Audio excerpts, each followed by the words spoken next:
O Evangelho Adventista, o grande conflito. Eu sou Ezequiel Gomes, você está no canal Vem Senhor Jesus e hoje a gente continua aqui a nossa série sobre o tal do Evangelho Adventista. E nesse vídeo nós vamos tratar de um dos aspectos principais da teologia adventista, que tem que ver com o tema do grande conflito e como que isso se manifesta no Evangelho, tudo bem? Eu vou só fazer uma menção de honra a um texto fora do Evangelho, o resto, todos os textos que nós vamos ler, e serão muitos, serão todos tirados dos Evangelhos, mas eu quero começar citando Daniel capítulo 10, verso 1, que é de onde sai, né, a expressão grande conflito, né? E o texto de Daniel diz assim: no terceiro ano de Ciro, rei da Pérsia, foi revelada uma palavra a Daniel, cujo nome é o Beltesazar. A palavra era verdadeira e envolvia grande conflito. Ele entendeu a palavra e teve a inteligência da visão. E aí tem lá o príncipe da Pérsia, o príncipe da Grécia, depois tem Miguel, que é o defensor, o príncipe dos filhos do povo e tal, não sei o quê. Então, nesse grande conflito, que inclusive também vai ter um pouco, né, de uma referência lá. Houve batalha no céu, no Apocalipse, etc e tal, e é um pouco desse contexto aí que a gente tira essa linguagem, né, de conflito, guerra, que envolve Miguel e os seus anjos e o dragão e os seus anjos, ou seja, Deus e o diabo, Jesus e os demônios e etc, ok? E a gente vai explicar um pouquinho assim a esse respeito aqui, ok? Bom, nós temos muitos textos da Bíblia para ler e eu vou fazer de uma ordem geralmente inversa. A maior parte dos vídeos aqui a gente começa primeiro lendo os textos em Mateus, depois vai avançando Marcos, Lucas, João. Mas nesse vídeo em especial eu vou começar com João, depois a gente vai para Lucas, depois eu vou ler o último texto em Mateus, tudo bem? Vamos começar do começo. João capítulo 8. Verso 44, um dos textos mais importantes e interessantes de Jesus para falar de Satanás, do diabo, ok? E aqui o texto nos diz o seguinte, Jesus falando com os fariseus, para os fariseus: vós sois do diabo, que é vosso pai, e quereis satisfazer-lhe os desejos. Ele foi homicida desde o princípio e jamais se firmou na verdade, porque nele não há verdade. Quando ele profere mentira, fala do que lhe é próprio, porque é mentiroso e pai da mentira. Esse texto, ele diz muita coisa sobre o diabo. E a gente começa falando do aspecto de que Jesus trata o diabo como uma pessoa, um ser pessoal.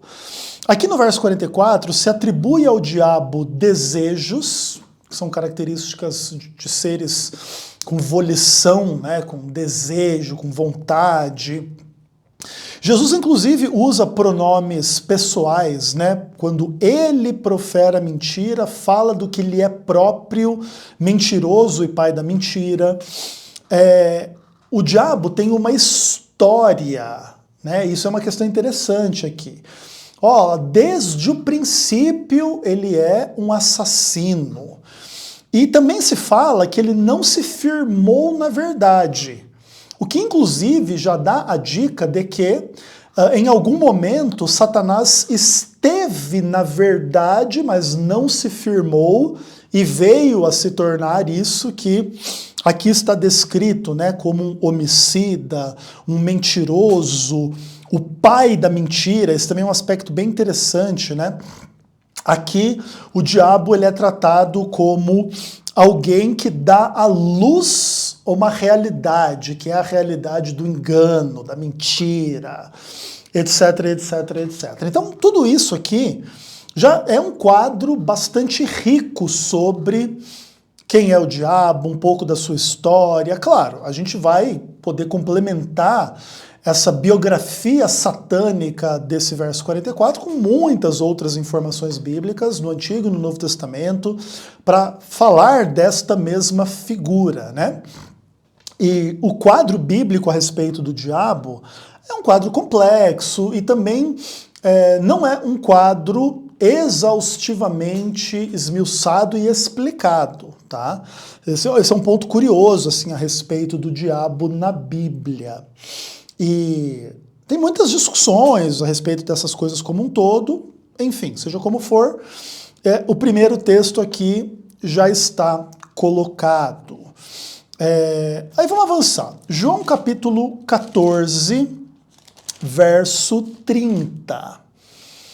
Olha o que diz aqui esse texto da palavra de Deus. Jesus falando: já não falarei muito convosco, porque aí vem o príncipe do mundo, e ele nada tem em mim.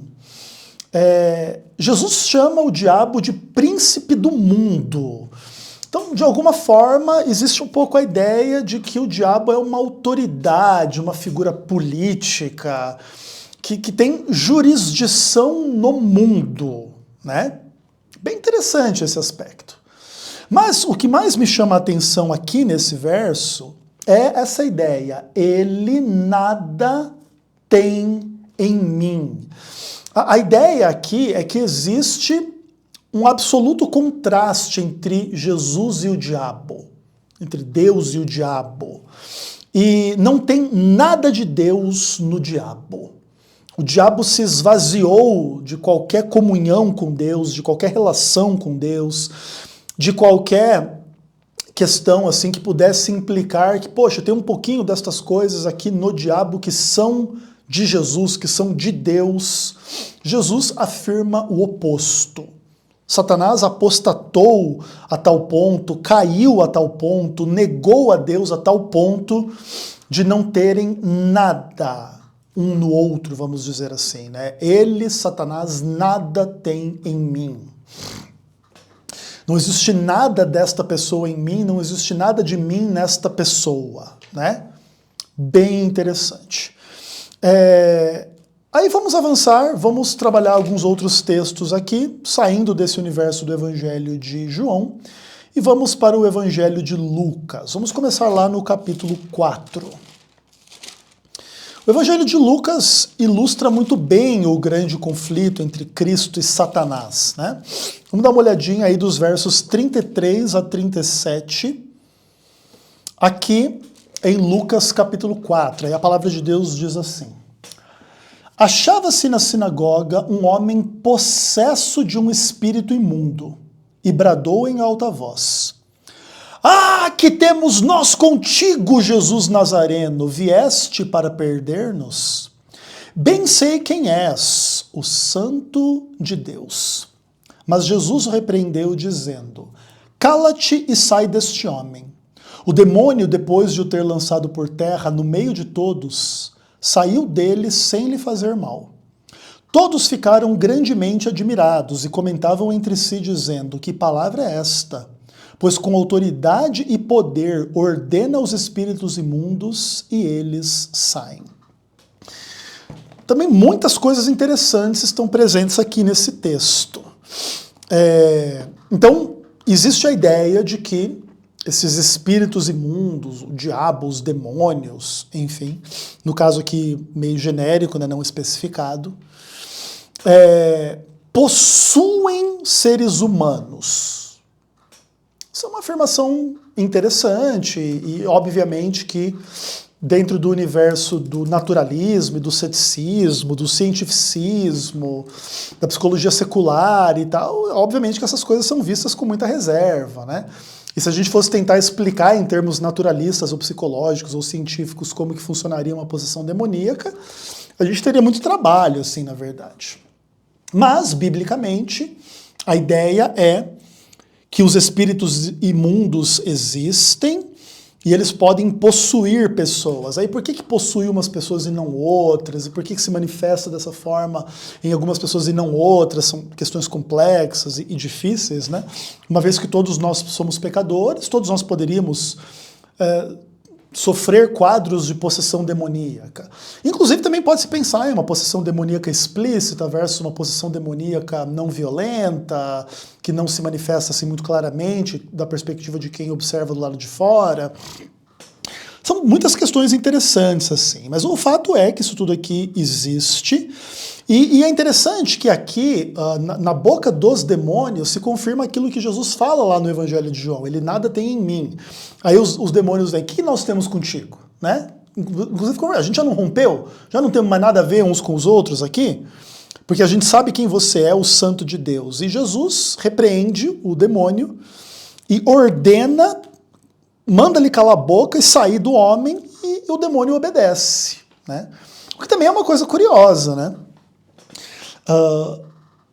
Esses aspectos assim, onde o demônio obedece ordens de Deus, ele é um aspecto que gera algumas polêmicas e algumas questões interessantes no estudo desse tipo de tema na Bíblia. Né? Você tem um pouco desse fenômeno em alguns casos, o espírito mentiroso da parte do Senhor, não sei o que e tal, lá no Antigo Testamento. Você tem meia dúzia de instâncias assim, coisas desse tipo. Mas o que acontece? O fato é, a ordem de Deus sobre o espírito imundo não implica em comunhão.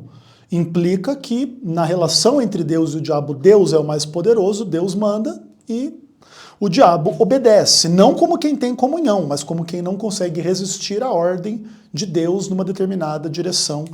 No caso, por exemplo, aqui, de se expulsar o demônio deste homem possesso de um espírito imundo aqui na sinagoga, tá?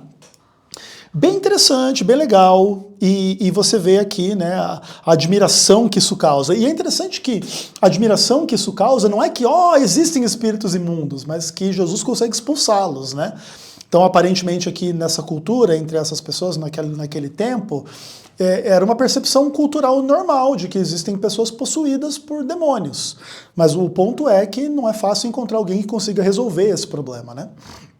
Então, a partir do momento que Jesus, meramente com a sua palavra, ordena e o espírito imundo sai, então aquilo espanta as pessoas, né? Talvez, inclusive, por causa disso, se desenvolveu na história da humanidade um monte de tentativas de expulsar demônios ou controlar demônios, etc. e tal, por forma de magias e coisas místicas e tal. Uma questão interessante também. Mas enfim, ok, vamos avançar. Lucas capítulo 6, verso 18. Aqui o texto diz assim, que muitas pessoas vieram de toda a Judéia, de Jerusalém, do litoral de Tiro e de Sidom, vieram para ouvirem Jesus e serem curados de suas enfermidades. Também os atormentados por espíritos imundos eram curados. Então aqui existe a ideia de que os espíritos imundos, os demônios e coisas do tipo, eles atormentam os seres humanos, né? E a sua expulsão também é vista como uma espécie de cura, ainda que não seja atribuída aqui uma causa natural, como uma doença natural, né? Vamos dizer assim. Então, quando inclusive o texto aqui fala de serem curados das enfermidades e os atormentados por espíritos imundos também serem curados, apesar da palavra cura ser usada nos dois casos, se faz uma diferenciação entre doenças naturais e essas questões espirituais de possessão demoníaca, né? Bem interessante. Lucas capítulo 8, verso 12. Aqui é a explicação da parábola do semeador. Diz assim, a semente que caiu à beira do caminho são os que ouviram a palavra, vêm a seguir o diabo, arrebata-lhes do coração a palavra, para não suceder que crendo sejam salvos. Aqui o diabo ele é um estrategista que arrebata a palavra de Deus do coração das pessoas com a intenção que elas não acreditem e sejam salvas, ou seja, ele não quer que acredite para que elas não sejam salvas ao não acreditar, porque caso acreditem, serão salvas, né? E aqui você percebe que o diabo age contrariamente à vontade de Deus, porque a vontade de Deus é a salvação de todas as pessoas, né? Deus não quer que ninguém pereça, mas que todos cheguem à vida eterna, que é o que ensina a Bíblia, né? Então, se o diabo está tentando arrebatar a palavra de Deus do coração das pessoas, para que elas não creiam, para que elas não sejam salvas, o diabo não é só um inimigo dos homens, ele também é um inimigo de Deus, ele é um inimigo da vontade de Deus, né? Ele é alguém contrário ao que Deus quer. Então ele não é um inimigo só do homem, ele é um inimigo de Deus. E também, sendo inimigo do homem, é inimigo de Deus, né? Porque o homem é a imagem de Deus. Então, ao atingir o homem, o diabo também caça uma encrenca com Deus. Vamos colocar desta forma. Interessante. Lucas capítulo 9, versos 37 a 43. Eu tô com alguma coisa no meu nariz aqui que tá me incomodando.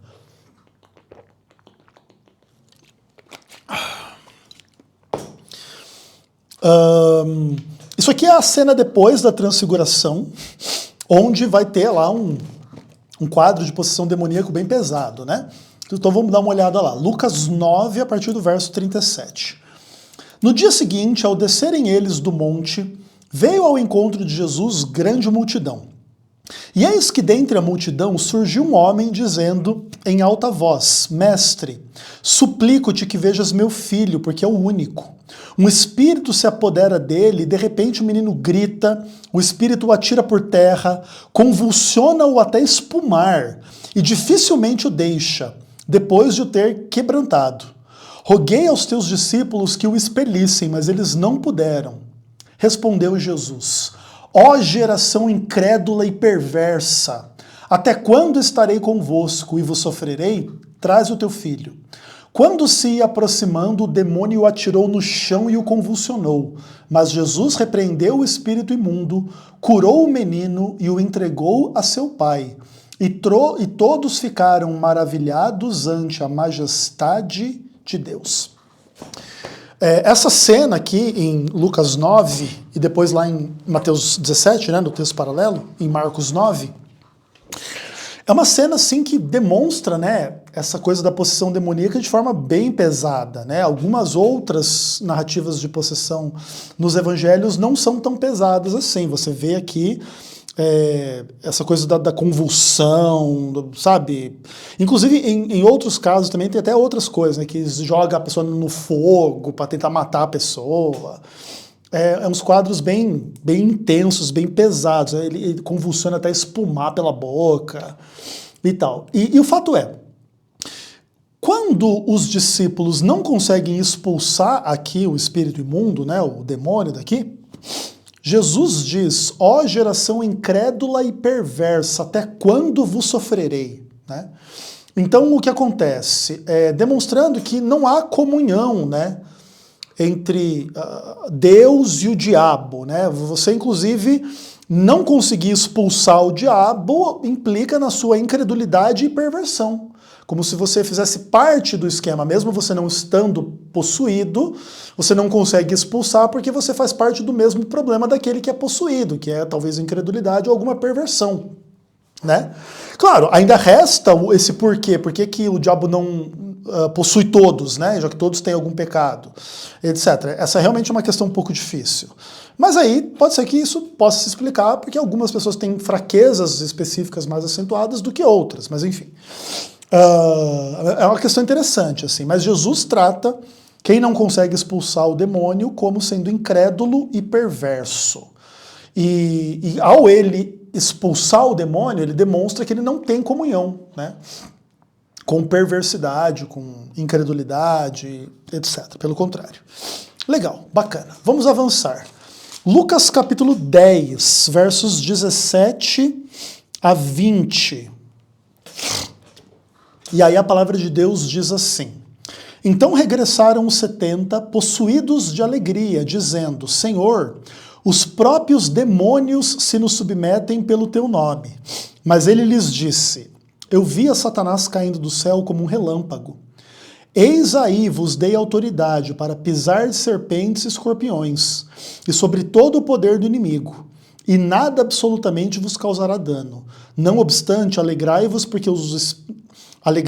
não porque os espíritos se vos submetem, e sim porque o vosso nome está arrolado nos céus. Jesus mandou os 70 irem pregar, como tipo assim, uma missão de treinamento, de evangelização, e comissionou eles com o Espírito Santo, com poder e tal, para eles fazerem coisas semelhantes às que Jesus fazia. E aí eles foram e voltaram felizes contando para Jesus: Senhor, ó, até os espíritos submetem a gente também, tipo, não é só com Jesus. Agora os discípulos também conseguem expulsar pelo menos alguns demônios, né? Lá em Lucas 9 eles não tinham conseguido expulsar. Aqui em Lucas 10 parece que eles estão começando a crer e abandonar certas perversões e perversidades aqui. E Deus está trabalhando com eles. E eles ficam impressionados com isso. E aí Jesus fala assim que ele via Satanás cair do céu como um relâmpago. Uma coisa interessante, né? A imagem da queda, da vinda de Satanás, assim como um relâmpago rápido, fazendo barulho, luz ou algo do tipo, caindo do céu como um relâmpago. E Jesus fala que ele deu aos discípulos autoridades para pisar em serpentes, né? Aqui, inclusive, Jesus acaba que liga a figura de Satanás com a serpente à semelhança do Apocalipse, né? A antiga serpente chamada Diabo ou Satanás. E tal. E só que uma coisa interessante é que aqui o texto chama o diabo de inimigo, né? O diabo não é um servo de Deus, né? Por mais que seja absurdo ter que dizer isso, né? E daqui a pouco talvez vocês vão entender por que é necessário falar isso. Mas aqui a Bíblia o trata como inimigo, né? E não especifica se é inimigo de Deus ou do homem, mas no final das contas, como eu já expliquei também, é inimigo de Deus ao ser inimigo do homem, é inimigo de ambos, tá? E aqui está explicitamente a ideia da inimizade, que também já é bíblica desde lá do Gênesis, né? Porém, inimizade, etc, etc, etc. E aí Jesus só faz um alerta, né? Que é para as pessoas se alegrarem, não porque os demônios se submetem, mas porque o nome está escrito no céu, né? Então, tipo assim, não se deve celebrar com vistas ao negativo, mas ao positivo, né? Olha que legal que o demônio se submete a mim. Tipo, eu virei o mestre dos demônios. Não, esse não é o motivo de comemorar. O motivo é comemorar porque o nome está escrito no céu. Legal, interessante. Agora vamos para o último texto aqui em Lucas, Lucas capítulo 11, versos 14 a 23. Texto interessante. E aqui a palavra de Deus diz o seguinte: de outra feita, estava Jesus expelindo um demônio que era mudo. Legal o texto falar que era o demônio que era mudo, né? Não era o ser humano que o demônio estava possuindo, né? E aconteceu que ao sair o demônio, o mudo passou a falar, e as multidões se admiravam. Então, a mudez daquele homem era porque o demônio era mudo e saiu o demônio e o homem começou a falar. Interessante.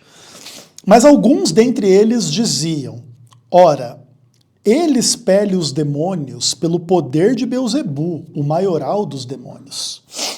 E outros, tentando-o, pediam dele um sinal do céu. E sabendo ele o que se passava pelo Espírito, disse-lhes: todo reino dividido contra si mesmo ficará deserto, e casa sobre casa cairá. Se Satanás também estiver dividido contra si mesmo, como subsistirá o seu reino? Isto porque dizeis que eu expulso os demônios por Beelzebu. E se eu expulso os demônios por Beelzebu, por quem os expulsam vossos filhos? Por isso eles mesmos serão os vossos juízes. Se, porém, eu expulso os demônios pelo dedo de Deus, certamente é chegado o reino de Deus sobre vós. Lembra da tensão escatológica? Está aqui, né? Quando o valente, bem armado, guarda a própria casa, ficam em segurança os seus bens. Sobrevindo, porém, um mais valente do que ele, vence-o, tira-lhe a armadura em que confiava e lhe divide os despojos. Quem não é por mim é contra mim. Quem comigo não ajunta, espalha. Jesus, ele nega em absoluto essa ideia de que ele tem comunhão com o diabo. Inclusive, é nesse aspecto, inclusive em outros contextos dos evangelhos, que Jesus faz a advertência mais pesada que ele faz contra os seres humanos, que tem que ver com o pecado contra o Espírito Santo. E uma das coisas é essa coisa de você atribuir a Deus o que é do diabo, né? Jesus faz uma separação radical entre ele próprio e o diabo, e atribuir a obra dele, Jesus, ao diabo, é um caminho absolutamente perigoso, né? E é bem interessante, né, toda a dinâmica desse texto, assim, de que o reino não pode estar dividido internamente, e etc. E que Jesus aqui, ele se revela como aquele que é mais forte que o diabo, né? O diabo estava ali naquela casa e aquelas pessoas estavam seguras como posses dele dentro dessa casa. E ele é mais valente que o diabo. Ele chega, prende o diabo e solta aquelas pessoas, né? Vence-o, tira-lhe a armadura e divide os despojos, né? Quem não é por mim é contra mim, quem comigo não ajunta espalha. Então Jesus coloca de uma forma muito radical, ou é comigo ou é com ele. E eu não tenho nada a ver com ele. E não atribuo a mim o que vem dele. É assim que Jesus trata a questão. E por fim, vamos terminar com Mateus capítulo 4, que é o texto da tentação. Eu acho talvez até que nesta série do Evangelho Adventista, a gente passou um pouco pela tentação de Jesus. Também já fiz conteúdo sobre isso em outros momentos também, né? Questão bem interessante. Aí eu vou ler sem muita explicação, tá? Só para a gente identificar algumas características satânicas. E aí a palavra de Deus diz assim: a seguir foi Jesus levado pelo Espírito ao deserto para ser tentado pelo diabo. E depois de jejuar 40 dias e 40 noites, teve fome. Então o tentador, aproximando-se, lhe disse: se és filho de Deus, manda que estas pedras se transformem em pães. Jesus, porém, respondeu: está escrito, não só de pão viverá o homem, mas de toda a palavra que procede da boca de Deus. Então o diabo o levou para a cidade santa, colocou-o sobre o pináculo do templo e lhe disse: se és filho de Deus, atira-te para baixo, porque está escrito, aos seus anjos ordenará a seu respeito para que te guardem. Ele te susterão nas suas mãos, para não tropeçardes em alguma pedra. Respondeu-lhe Jesus: também está escrito, levou ainda o diabo a um monte muito alto, mostrou-lhe todos os reinos do mundo e a glória deles, e lhe disse: tudo isso te darei se prostrado me adorares. Então Jesus ordenou: retira de Satanás, porque está escrito, ao Senhor teu Deus adorarás, e só a ele darás culto. Com isso deixou o diabo, e eis que vieram anjos e o serviram. As principais características do diabo aqui tem que ver com ele ser tentador, enganador, sedutor, deturpador da palavra de Deus, aquele que mente, que engana, que mal interpreta, inclusive já cumprindo, né, a mesma característica que ele tem desde lá do Gênesis, né? Que Deus fala que os seres humanos podiam comer de toda a fruta das árvores do jardim, menos da árvore do conhecimento do bem e do mal. E ele vai lá discutir, né? É assim que Deus disse, que não é para comer nenhuma fruta, e a mulher, não, pode comer tudo, menos essa. Ah, que se comer essa, vai ficar bom o negócio. Ou seja, né, o diabo é aquele que questiona a palavra de Deus, que engana, que deturpa a palavra de Deus. Ele deturpa o Salmo 91 aqui, ele tenta usar o Salmo 91 para dizer que Jesus pode se jogar lá do pináculo do templo, que se ele for filho de Deus, Deus vai socorrer. Mas aí Jesus responde, não, também está escrito que não é para tentar o Senhor teu Deus, né? E aqui talvez Jesus até se coloque como Deus, né? Etc e tal. Ou também ele não vai tentar o Deus dele, que ele chamava de pai, enfim. Tudo bem interessante aqui, essas são as características do diabo. E a Bíblia ensina que na relação entre Deus e diabo há um conflito, há um antagonismo, há o oposto, né? Porque o diabo tem vontade na direção contrária à vontade de Deus. Então, naquilo que a vontade de Deus é a verdade, a vontade do diabo é a mentira. Naquilo que a vontade de Deus é a vida, a vontade do diabo é o assassinato, é a morte. E etc, etc, etc. Ok?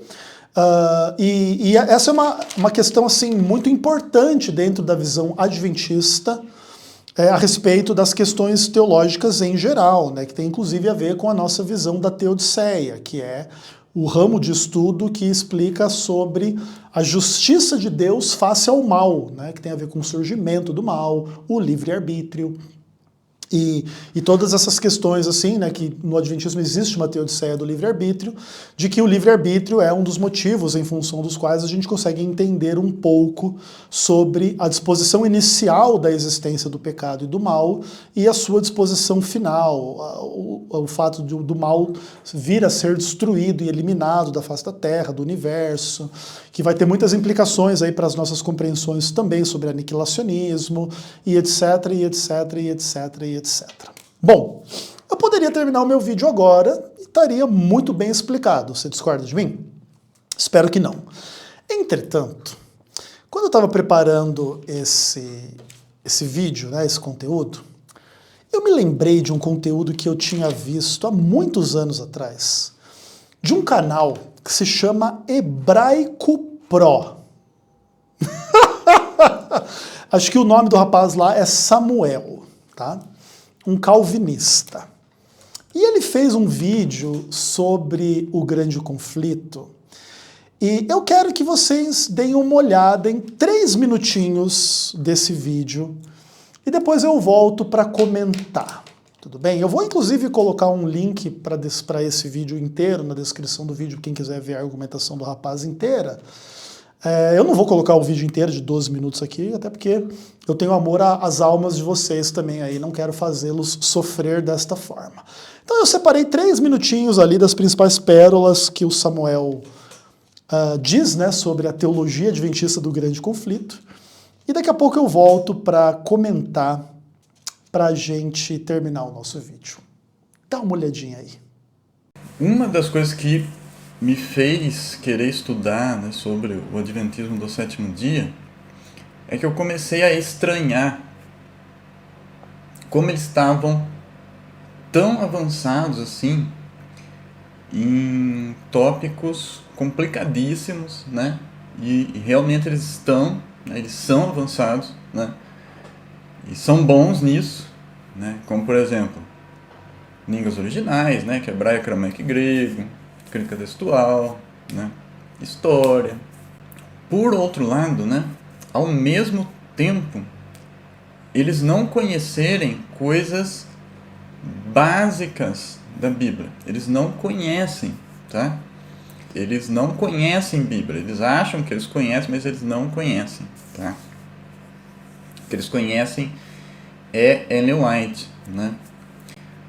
Toda a teologia da Ellen White, né, e consequentemente toda a teologia adventista, ela é baseada no grande conflito, tá, que existe entre Deus e Satanás, né? Então todo o pensamento da Ellen White é baseado nisso, né? E quem diz isso não sou eu, a própria literatura oficial adventista, né, vai dizer isso, né? Só que é o seguinte, este grande conflito entre Deus e Satanás, ele simplesmente não existe, tá? Não existe conflito entre Deus e Satanás. A única igreja cristã, entre aspas, que ensina isso oficialmente que eu conheço é a igreja adventista. As outras igrejas, eu não conheço nenhuma igreja que ensina, né, que exista um grande conflito entre Deus e Satanás.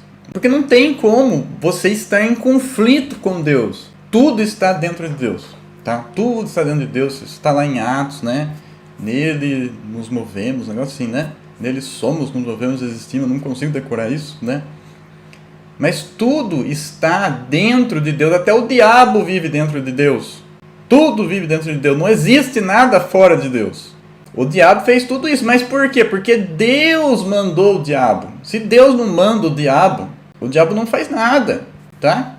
O diabo fez para matar Jesus. E ele não sabia que ele estava cumprindo a vontade de Deus, né? Precisava matar Jesus, né? O diabo achou que era uma grande vitória e ele estava fazendo a vontade de Deus, né? Então o diabo ele é, né, uma marionete na mão de Deus. Ele está aí para fazer a vontade de Deus, igual tudo. Tudo está aí para fazer a vontade de Deus, até o diabo. Não tem conflito. O diabo está fazendo a vontade de Deus. Qual que é o conflito? Não existe isso.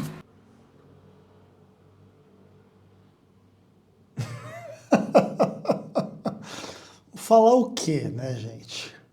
O que eu vou falar para vocês é que eu mereço ganhar insalubridade pelo trabalho que eu faço aqui nesse canal, viu? Pelo amor de Deus. Vamos lá. Esse trechinho aí do vídeo do Samuel demonstra, assim, por que às vezes desanima discutir teologia, sabe? Eu gosto muito de teologia, eu gosto das discussões teológicas. Acho que a gente pode aprender muito com pessoas que têm um pensamento diverso e contrário ao nosso, porque a riqueza das percepções a respeito da palavra de Deus é grande e, de fato, as pessoas são diferentes, entendem as coisas de forma diferente e tudo bem, assim, eu acho que ninguém perde por escrutinar percepções diferentes das suas nessas discussões. Mas quando a coisa chega assim no absoluto esgoto do esgoto do esgoto, aí é complicado assim, lidar com esse tipo de coisa.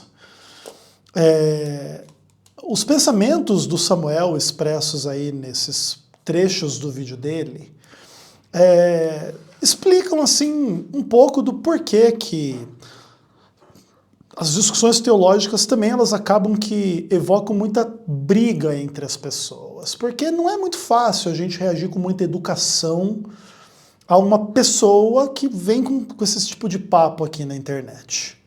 Não é o ponto da gente proibir a pessoa de expressar as suas ideias, todo mundo é livre para expressar as suas ideias. Mas de um ponto de vista bíblico, espiritual, o que o Samuel fala nesses trechinhos do vídeo dele aí, é absoluto engano e é algo absolutamente contrário ao Evangelho, né? Tudo aquilo que a gente inclusive leu no vídeo de hoje é o absoluto oposto, né, do que o Samuel ensina. E vamos lá recapitular um pouco do que ele falou, né? Ele falou que ele teve curiosidade de estudar mais a respeito dos adventistas, porque ele percebeu um fenômeno muito curioso, que os adventistas são muito avançados em discussões complicadíssimas da palavra de Deus, né? É interessante a percepção do Samuel. Mas que, por outro lado, ao mesmo tempo, os adventistas pensam que sabem de Bíblia, mas não sabem. Não tem nada de Bíblia, nível básico, eles não sabem coisas assim elementares da fé bíblica. Os adventistas, coitadinhos, né? Tem que aprender com o Samuel. Porque o que a gente sabe mesmo é sobre Ellen White, né? Que é aquela coisa, né? Os nossos críticos, assim, eles têm muita dificuldade com a Bíblia, né?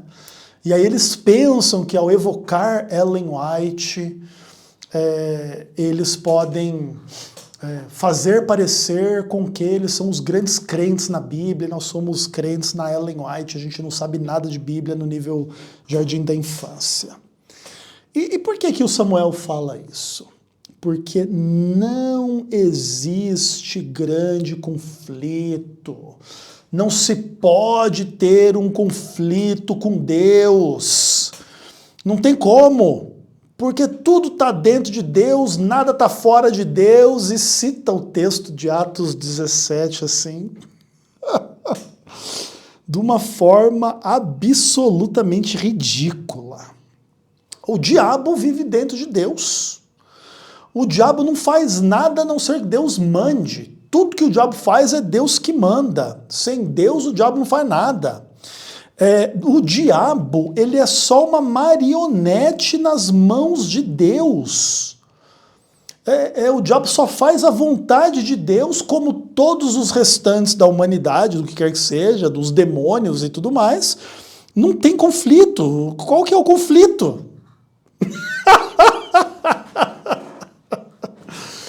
Cara, é um negócio assim, mano, estarrecedor o que o cara fala. As implicações do que o cara fala é assim, tipo, é o esgoto do esgoto do esgoto do esgoto. E por exemplo, né, dá uma olhadinha lá no texto de Atos, capítulo 17, apesar do meu vídeo aqui ser sobre o Evangelho, eu li alguma coisinha lá em Daniel, citei alguma coisa em Apocalipse, podemos ler um pouquinho de Atos dos Apóstolos também. E aí, Vamos dar uma olhada do verso 24 até o verso 31. E a Bíblia diz assim: o Deus que fez o mundo e tudo que nele existe, sendo ele Senhor do céu e da terra, não habita em santuários feitos por mãos humanas, nem é servido por mãos humanas, como se de alguma coisa precisasse. Pois ele mesmo é quem dá a todos a vida, a respiração e tudo mais. De um só fez toda a raça humana para habitar sobre a face da terra, havendo fixado os tempos previamente estabelecidos e os limites da sua habitação, para buscarem a Deus, se porventura tateando o possam achar. Bem que ele não está longe de cada um de nós, pois nele vivemos e nos movemos e existimos, como alguns dos vossos poetas têm dito, porque dele também somos geração. Sendo, pois, geração de Deus, não devemos pensar que a divindade é semelhante ao ouro, à prata, à pedra trabalhados pela arte e imaginação do homem. Ora, não levou em conta Deus os tempos da ignorância. Agora, porém, notifica aos homens que todos, em toda parte, se arrependam, porque estabeleceu um dia em que há de julgar o mundo com justiça, por meio de um varão que destinou e acreditou diante de todos, ressuscitando-o dentre os mortos. Veja que a narrativa do texto em Atos 17 é o absoluto oposto do que ensina o hebraico pró. Ai, meu pai do céu. Primeiro de tudo, que a gente pode aproveitar a ignorância, a burrice, a heresia e a maldade do Samuel para esclarecer algumas questões. Tanto sobre o texto de Atos, como questões mais amplas em geral. O que acontece? Quando a Bíblia fala em Deus, quando a Bíblia fala em anjos, quando a Bíblia fala em diabo, quando a Bíblia fala em demônios, a Bíblia afirma, mas não explica. Especialmente não explica em termos do que nós poderíamos chamar de ontologia. Tá? Nós não temos uma descrição da ontologia de Deus, dos anjos, do diabo ou dos demônios na Bíblia. Então, o que acontece? Quando a Igreja Adventista do Sétimo Dia, com absoluta e farta base bíblica, como lemos aqui nesse vídeo, afirma a teologia do grande conflito, a Igreja Adventista do Sétimo Dia não está entrando em discussões ontológicas e filosóficas sobre, por exemplo, se o diabo e os demônios têm uma existência absolutamente independente de Deus. Porque se nós fôssemos chamados a opinar a esse respeito, nós diríamos que não. Pois não é possível que nenhuma criatura exista absolutamente à parte de Deus. Inclusive, essa é uma das razões pelas quais nós cremos no aniquilacionismo, né? Nós cremos que Deus não vai manter o inferno lá de tortura eterna para sempre, porque isso implicaria que Deus precisaria estar alimentando aquilo ali eternamente, e o caráter de Deus impede que ele assim o faça, e tem várias razões bíblicas para a gente crer nisso também, etc. Então, o que significa? Não tem problema afirmar que a existência do diabo e dos demônios está atrelada a Deus, inclusive no aspecto de que Deus os criou. Claro, Deus os criou originalmente na verdade, mas eles não se firmaram na verdade. Então, também Deus não é o responsável por essa mudança de status e condição na existência deles, né? Se eles não tivessem abandonado a sua habitação, como diz lá o Novo Testamento adiante, eles estariam no céu, eles não teriam pecado, nada disso existiria no aspecto do mal e do pecado como existe, etc, etc, etc. Tá? E eles viveriam com Deus para todo sempre. A partir do momento que eles escolheram, e aí por isso a importância do livre-arbítrio, eles entraram em uma esfera de existência diferente da que eles tinham até então em comunhão com Deus, e por causa disso serão julgados e condenados e eliminados da existência. Mas o que acontece? A teologia do grande conflito não tem por implicação que, por exemplo, Deus e o diabo eles têm uma natureza parecida, como se o diabo fosse um rival à altura de Deus, parecido com Deus. Então, tipo assim, Deus tem todas as perfeições até o máximo grau 10 e o diabo tem até o grau 9,5, aí eles brigam de lutinha.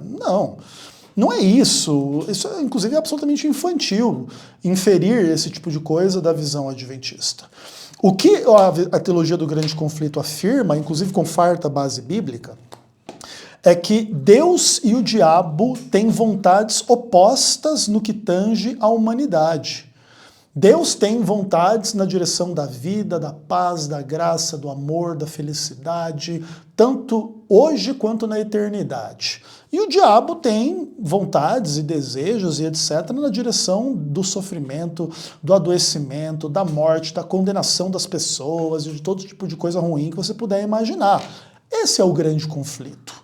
E existe zero heresia na teologia do grande conflito. Inclusive, se você não entender isso, é que você não entende o básico da Bíblia, né?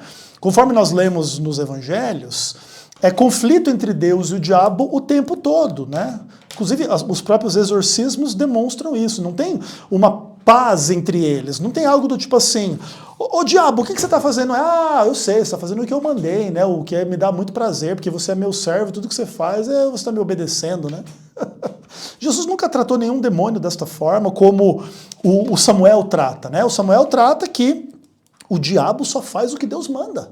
O diabo só obedece a Deus, só serve a Deus, a marionete de Deus, não tem conflito, só serve a Deus e obedece a Deus como todo mundo, todo o resto, todo estuprador, todo assassino, todo corrupto que rouba dinheiro público, toda desgraça que você puder imaginar é só a vontade de Deus, é o servo de Deus, e esse é o tipo de gente que vai lá dizer que a igreja adventista é uma seita herética. Do Satanás, né? Mas veja, o diabo só serve a Deus, aí a seita do diabo também só serve a Deus, é isso? Cara, é a piada da piada, mas vamos terminar aqui com Atos 17. O texto simplesmente afirma que o Deus que criou a realidade tem uma relação íntima com as suas criaturas. E uma relação sábia, e ele não leva em conta o tempo da ignorância das pessoas. E o texto diz que não se deve pensar que a divindade é semelhante a ouro, prata, pedra trabalhados pela arte e imaginação do homem. Ou seja, Deus adverte que existem coisas que não devem ser feitas e que as pessoas fazem. Inclusive fazem por instigação satânica, né? Deus tem uma lei que diz para não fazer imagem de escultura. Aqui está Paulo no Areópago, em Atenas, lá na Grécia, etc, pregando contra a idolatria, explicando que Deus não está de acordo com aquilo, é diferente do tipo assim, tudo que vocês estão fazendo aí é da vontade de Deus, porque não tem conflito com Deus, não dá para brigar com Deus, você está adorando a imagem de escultura, você está só servindo a Deus aí tranquilo, porque não tem conflito entre vocês, tá? Só existe harmonia entre o que o ser humano faz e o que Deus quer, porque não tem conflito, né? Não tem pecado, não tem briga, não tem nada, não tem demônio instigando você a idolatrar. Pelo contrário, o texto de Atos 17 diz que não se deve fazer essas coisas, e essas coisas são feitas.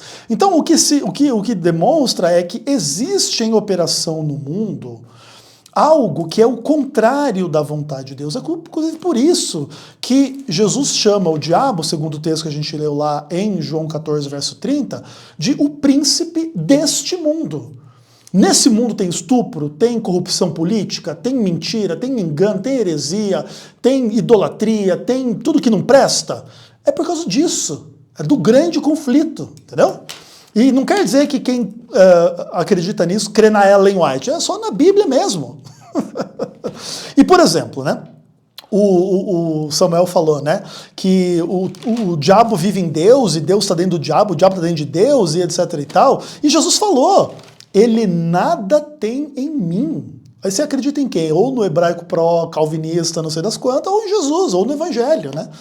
E etc e tal. E aí, o que acontece? E aí Deus fala para que todas as pessoas, em todos os lugares, se arrependam. Veja, se existe necessidade de arrependimento, é porque existe pecado, é porque existe algo contrário à vontade de Deus. E é engraçado que aqui é um chamado universal ao arrependimento, né? Porque Deus quer que todas as pessoas sejam salvas. E o Samuel, o débil mental aí do vídeo, ele é calvinista, né? Ele nem acredita que Deus quer salvar todas as pessoas. E, inclusive, ele acredita também que o diabo não está em conflito com Deus. O diabo é só uma marionete, servo, amigo de Deus, só faz o que Deus manda e o que Deus pede, está muito feliz aí com os serviços prestados. E esse é o tipo de gente que vai dizer que a igreja adventista é heresia e aceita. E ainda no fim, depois de dizer que é para todo mundo se arrepender, diz que estabeleceu um dia para julgar o mundo com justiça, por meio de Jesus Cristo que ressuscitou dentre os mortos. Se não existisse conflito, contradição entre a vontade de Deus e as criaturas humanas e instigadas pelo diabo aqui no mundo, qual é o sentido de um julgamento? Só para dizer assim, não, era tudo a vontade de Deus mesmo, né? Porque o diabo só servia a Deus, o pecador só servia a Deus, porque tudo só serve a Deus, amém. Ninguém precisa se arrepender. Se alguém não for para o céu é porque Deus não quis, então ele falou também para todo mundo se arrepender, mas na verdade nem era tão sincero assim. E o calvinismo é o evangelho, e o adventismo é seita da heresia, da Ellen White. Cara, assim, ó, é um hospício, cara, é um hospício, entendeu? E é engraçado que pessoas do tipo do Samuel serão muito bem-vindas lá no CACP. Serão muito bem-vindas lá no Rodrigo Custódio, no canal Para Que Possamos. Serão muito bem-vindos lá no Gleison Pércio, não sei o quê. Grandes servos de Deus. Que o evangelho é que Deus não quer salvar todo mundo, porque Deus não ama todo mundo, Jesus não morreu por todo mundo, o diabo é o amigo de Deus, e tudo é a vontade de Deus e ponto final. Mas a Ellen White e a seita adventista, acho que são as únicas coisas que não é da vontade de Deus. É a piada da piada da piada da piada, porque isso aqui é o esgoto do esgoto do esgoto do esgoto. É isso, cara. E é lamentável, assim, sabe? Inclusive que tenha que se fazer um vídeo desse tipo aqui, como eu estou fazendo para vocês. Para demonstrar que a teologia do grande conflito, ela é absolutamente clara na Bíblia, né? Porque ela implica a desarmonia entre o pecado e a lei de Deus, entre a vontade de Deus e a vontade do diabo para os seres humanos. Que isso sim é só o básico do básico do básico de quem lê a Bíblia e não tem nada a ver com a Ellen White. Tá bom, Samuel? Valeu, fica chateado comigo não, tá bom? É isso, meus amados irmãos e irmãs, e até o próximo vídeo, se Deus quiser. Um abraço.